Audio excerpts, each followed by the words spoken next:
These days, the most difficult thing there is to do on YouTube is to decide what to talk about because the news cycle is about 30 seconds. And man, I have a video that I made the other night that I thought I would upload, and it's basically expired now because the news cycle has moved on. But there's this growing movement about defunding the police departments, and the question always has to become, well, what are you going to replace it with? Because if we're going to become a nation that more strongly believes in the Second Amendment and personal responsibility, I say go for it. Community policing used to be the way the way things were done, and even police officers. Police officer is a pretty new term, historically speaking. I believe that they were called peace officers up until about the 70s. I would have to look up the terminology, but law enforcement is fairly new to the vernacular.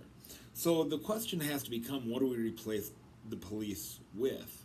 Minneapolis is talking about how, instead of sending in these tactical SWAT teams and things like that, they should have sent in, crisis counselors and things of that nature, social workers and things like that. They're already talking about defunding the police. In fact, Los Angeles has cut their police budget by several $1,000,000. I don't remember the exact number, but their police budget is outrageous anyways. So the question just has to become, what are you going to replace the police with? My recommendation would be to bolster the county sheriffs. I don't see any reason not to, because the sheriff is an elected position, therefore accountable to the people, has to be elected. Super important. They're not a hireling of the state like your city and state police are, that are absolutely protected by unions. And look, I am not a union guy, and I'll tell you why. Because unions seek to protect the worst of their trade. Whatever the trade is that the union, whether pipe fitters or construction or boilermakers, police, teachers, whatever, all of these unions seek to protect the absolute worst in their business. And so it's no wonder a cop like this guy in Minneapolis, is still on the force when he was known for being a hothead. The owner of the club that he worked at, apparently with the victim, said as much. And in fact, Amy Klobuchar had the opportunity to charge him with misconduct on different occasions and chose not to. He really rightfully never should have been a police officer, but police unions protect it. So you could start by abolishing unions. You could start by bolstering sheriff's departments, and you could involve people in community policing. I would have no problem with having some kind of a neighborhood, not a militia, but a neighborhood watch that's actually armed and accountable to their neighbors. There was a time when police lived in the communities where they did their policing, and the cop car was parked in the driveway, and they had barbecues with their neighbors, and you actually knew who the police were.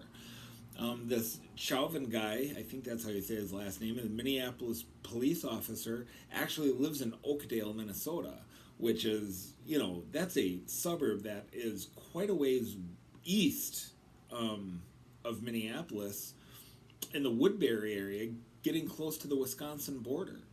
He doesn't live in the community he's policing, not even close. So he has no relationship to the people and very little accountability. I think that's something that would be a very good change. But look, I have no problem. I'm a First Amendment absolutist. I'm a Second Amendment absolutist. I don't believe that a convicted felon who has done their time and gone through the system and they're off parole, I don't see any reason why they shouldn't be allowed to carry a gun. Might be part of the redemptive process to fully restore their rights. Let them vote. Let them carry guns. I don't see why. If they've paid their debts to society, Why should they forever give up the right to protect themselves or hunt, even for that matter? So yeah, community policing, have some guidelines in place to allow citizens, maybe the sheriff's departments are empowered to deputize so many people in a city block, right? If a city block has, 1,000 people, maybe one person of the 1,000 in that community is deputized.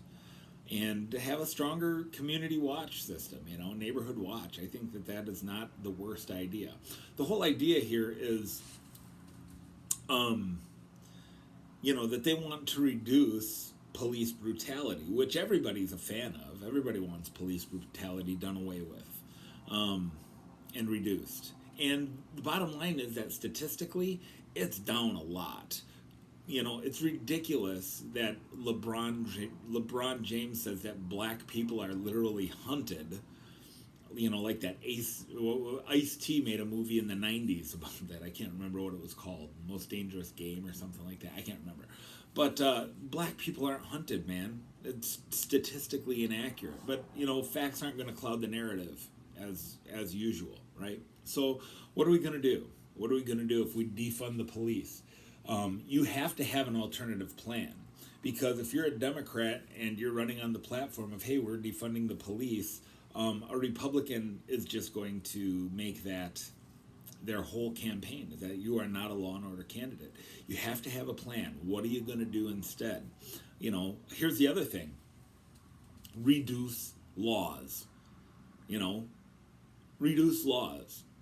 Now, there's a lot of laws that make sense, but we all know there's a lot of laws that don't. And when you relegate a community police officer to nothing more than a street pirate who's out handing out tickets, how can you help but not create resentment in your community toward cops? Because you got to pay $90 because I didn't come to a complete stop at a stop sign. Now, I'm not saying that that's an unreasonable law per se, but here's the thing, is that every single law comes with a death threat. Every law in the books comes with a death threat. Sir, you were speeding. You're going to have to pay that ticket. I'm not paying it. Well, then you're going to jail. I'm not going to jail. You're coming with me. No, I'm not. Bang.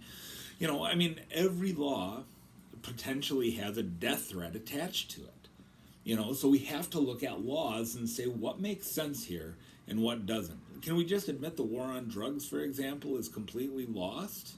I'm a Christian, but listen, if you want to smoke dope, and you can do so without destroying the lives of people around you, again, I don't see why that has to be.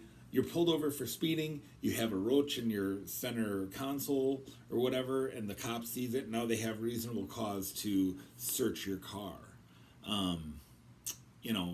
It's one of those things that's just a little bit silly. I don't know, man. I don't know. I guess I would have to look at the laws line by line and see which ones make sense and which ones don't. But here's the thing, is that the Constitution is the decided standard. So anything that goes against, any law that goes against or contradicts the Constitution is not a valid law. So that's where you start. You look at laws and say, well, does this line up with the Bill of Rights? Does the enforcement of this law violate the rights of any individual, any American? Equal protection under the law, right? And if it does, it's got to go. And then here's the other thing, is this a victimless crime? Do we have to pull over every car that rolls through a stop sign? I don't know. Maybe. Maybe we need to look at the way traffic is, the way cities are engineered. I'll tell you, I'm a big fan of the roundabout system. Roundabouts should be at every intersection, in my opinion. Maintain a constant flow of traffic. But you have to have a plan. So if we're going to eliminate police, then what are we going to replace them with? Community policing, I'm a fan of. Deputizing more people and using the resources of the sheriff's department, who is an elected official and accountable to their people, then yeah, I'm a fan of that. That's all I got for tonight, guys. I know I kind of ranted and rambled at a million miles an hour, but smash the like button, subscribe, and share if you dig. Peace.